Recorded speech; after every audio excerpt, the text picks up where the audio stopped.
रमजान में जो हम रोजा रखते हैं वो हमारे इस्लाम में बहुत ही ज्यादा अहमियत रखता है कि रोजे रखने के क्या फायदे हैं। और मैं बेसिकली वो 5 फायदे के बारे में डिस्कस करूंगा जो कि साइंटिफिकली प्रूवन है। साइंटिफिकली रिसर्च के थ्रू इस चीज को प्रूव कर दिया जा चुका है कि हाँ रोजा रखने के ये 5 फायदे होते हैं। तो दोस्तों इसी टॉपिक के बारे में पूरा डिटेल डिस्कस करने वाला हूँ। तो प्लीज आई रिक्वेस्ट यू कि वीडियो को स्किप मत करना, बिल्कुल से पूरा का पूरा वीडियो जरूर देख कर जाइए। और अगर आप मेरे चैनल में नए हैं तो प्लीज मेरे चैनल को आप सब्सक्राइब जरूर कर दें। तो चलिए वीडियो को स्टार्ट करते हैं। फायदे की अगर मैं बात करूं तो वो है टाइप 2 डायबिटीज मेलाइटस।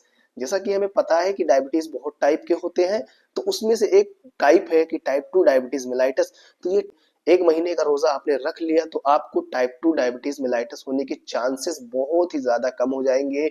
वो इसलिए क्योंकि जैसा कि हमें पता है कि टाइप 2 डायबिटीज मेलाइटस में क्या होता है, हमारे इंसुलिन तो सिक्रीट होते हैं, हमारे बीटा सेल के थ्रू इंसुलिन का सिक्रीशन होता है। और वो इंसुलिन क्या करते हैं, वो इंसुलिन जो हमारे ब्लड में एक्स्ट्रा ग्लूकोज होता है उस ग्लूकोज को पकड़ पकड़ कर मेटाबोलाइज करा देते हैं, इकट्ठा करा देते हैं ऐसी जगह पे जहां उसकी जरूरत है, यानी कि सेल को दे देते हैं, सेल उसको यूज कर लेती है। लेकिन टाइप 2 डायबिटीज मेलाइटस में क्या होता है, इंसुलिन की रेजिस्टेंस आ जाती है या फिर इंसुलिन थोड़ा कम सिक्रीट होता है। तो इंसुलिन के रेजिस्टेंस में क्या होता है, जो इंसुलिन के रिसेप्टर है वो इंसुलिन को एक्सेप्ट ही नहीं करते। तो टाइप 2 डायबिटीज मेलाइटस इसे कहते हैं। लेकिन जब हम 1 महीने का रोजा रख लेते हैं, तो जब हम 1 महीने का रोजा रख रहे हैं, हम भूखे रह रहे हैं, तो हम क्या कर रहे हैं, तो इंसुलिन को हम ट्रिगर करते हैं, इंसुलिन के सिक्रीशन को हम ट्रिगर करते हैं, इंसुलिन के रिसेप्टर को ट्रिगर करते हैं। जिससे क्या होता है, इंसुलिन के रिसेप्टर एक्टिवेट होते हैं और इंसुलिन का सिक्रीशन एक्टिवेट होता है, इंसुलिन सेंसिटिविटी बढ़ जाती है और इंसुलिन जो रेजिस्टेंस होता है उसका लेवल बहुत ही ज्यादा लो हो जाता है। इंसुलिन का सिक्रीशन भी बढ़ गया और इंसुलिन की सेंसिटिविटी भी हमारे शरीर में, हमारी बॉडी में बढ़ गई। तो जिससे क्या होगा, जब इंसुलिन की सेंसिटिविटी बढ़ेगा तो रिसेप्टर खुद ब खुद एक्टिवेट हो जाएंगे। तो जो डीएक्टिवेट रिसेप्टर हो गए थे, यानी कि जो इंसुलिन रेजिस्टेंस रिसेप्टर हो गए थे, वो दोबारा रिजनरेट हो जाएंगे, यानी कि दोबारा काम करने लगेंगे। तो वो इंसुलिन को एक्सेप्ट करेंगे। तो इंसुलिन को एक्सेप्ट करेंगे तो इंसुलिन ही तो ग्लूकोज को पकड़कर ट्रैप करता है। तो इंसुलिन ग्लूकोज को पकड़कर ट्रैप कर हमारे सेल को पहुंचा देगा। तो इस तरह से हमारे जो है टाइप 2 डायबिटीज मेलाइटस होने के चांसेस बहुत ही ज्यादा कम हो जाते हैं अगर हम रोजा रखते हैं, रोजा रखने की वजह से। तो दोस्तों ये रहा तो नंबर 1 फायदा। अब नंबर 2 फायदे की मैं बात करूं तो वो है ऑटोफेजी। अब दोस्तों ऑटोफेजी एक ऐसी प्रोसेस है जिसमें हमारी सेल क्या होती है, जब भूखी रहती है, जब हमारी सेल बहुत देर तक भूखी रहेगी, 5 घंटे 6 घंटे तक हमारी सेल जो है भूखी है, यानी कि हमारे शरीर को कुछ नहीं मिला, ना हमने खाना लिया ना हमने पानी लिया।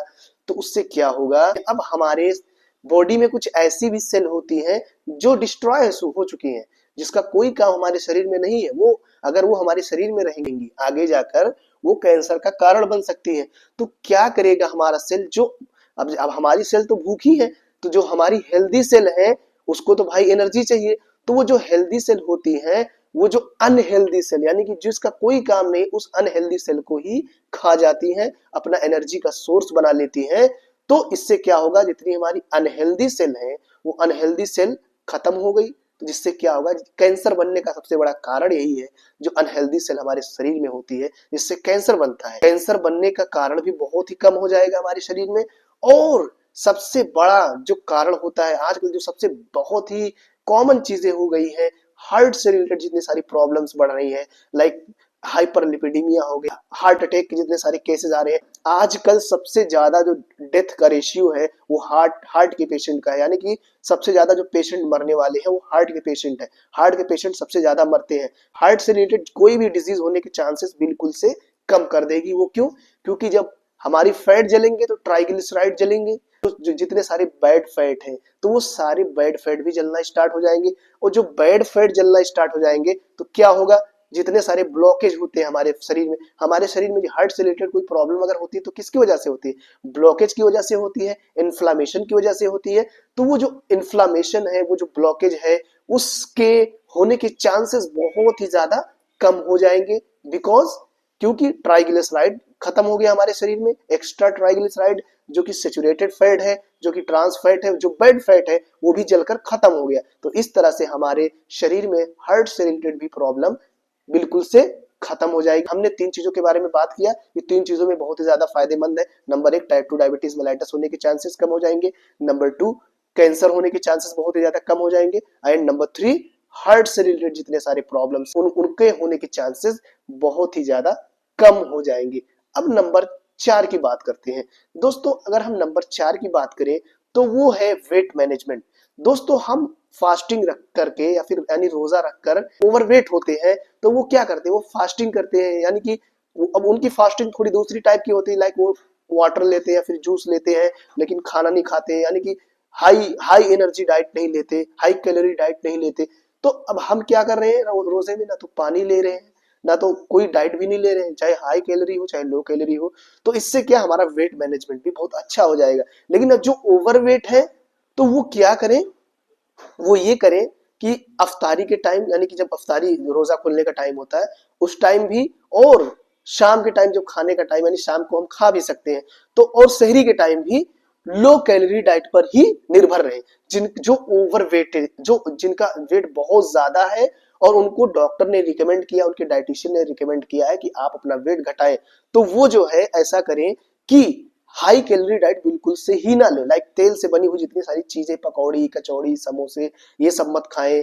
और गोश्त खाएं तो थोड़ा सा उसमें बहुत कम गोश्त खाएं।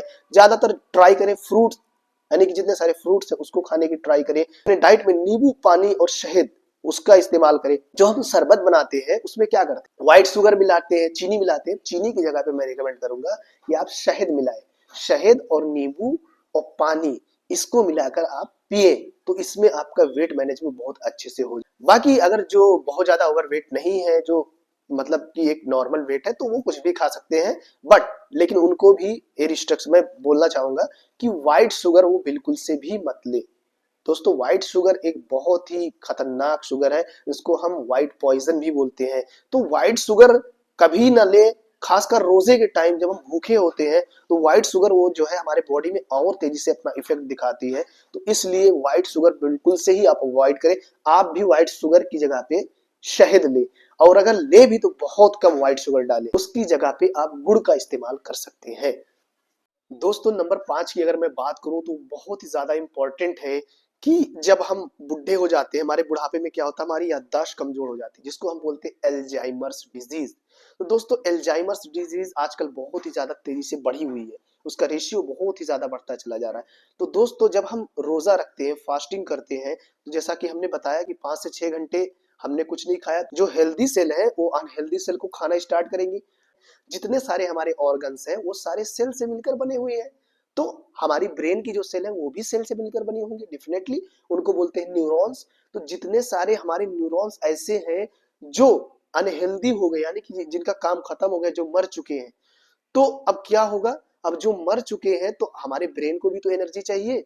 तो जब हमारे ब्रेन की जो हेल्दी सेल है उस अनहेल्दी सेल को भी खाना स्टार्ट कर देंगी, तो जिससे क्या होगा, जितनी सारी अनहेल्दी सेल है वो खत्म हो जाएंगी। तो जिससे क्या होगा, हमारे ब्रेन से रिलेटेड जितनी सारी प्रॉब्लम्स है, खासकर एल्जाइमर्स डिजीज को हम डिमेंशिया बोलते हैं, जिसमें याददाश्त की कमी हो जाती है पेशेंट के अंदर, तो डिमेंशिया को बिल्कुल से ही ये खत्म कर देगा।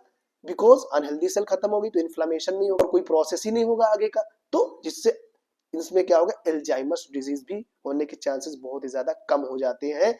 तो जब हम बुढ़े हो जाएंगे तो क्या होगा, हमारी याददाश्त से रिलेटेड जितनी सारी हमारी याददाश्त की कमजोरियां होती है वो भी नहीं होगी। ये दोस्तों मैं नहीं बोल रहा हूँ, जितनी सारी चीजें बताया हूँ ये मैं अपनी तरफ से नहीं बता रहा हूँ, ये चीजें साइंटिफिकली प्रूवन है, रिसर्च के थ्रू ये चीजें प्रूव हो चुकी है। आप किसी भी रिव्यू आर्टिकल, रिसर्च आर्टिकल में आप सर्च करिए गूगल में, आपको रिव्यू आर्टिकल मिल जाएंगे, इससे रिसर्च पेपर मिल जाएंगे आपको। मैं अपनी तरफ से नहीं बना रहा हूँ, सारी चीजें मैं पढ़कर ही आपको बता रहा हूँ।